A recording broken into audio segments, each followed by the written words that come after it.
इमरान खान को सेशन अदालत के जज हुमायूं दिलावर ने 3 साल कैद और 5 साल नाअहल करार दिया है और 1 लाख रुपये जुर्माना भी आयद किया है। इमरान खान को ज़मान पार्क से गिरफ़्तार कर लिया गया है। ये मनाज़रा आप देख सकते हैं कि इमरान खान को ज़मान पार्क से गिरफ़्तार करके कोट लखपत जेल मुंतकिल किया जा रहा है।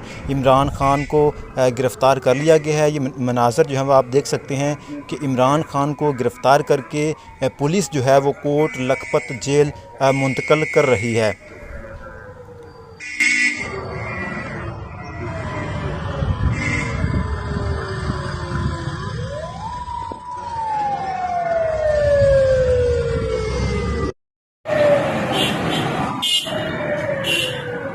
इमरान खान को गिरफ्तार करके लेके जा रहे हैं चेयरमैन तरीके से।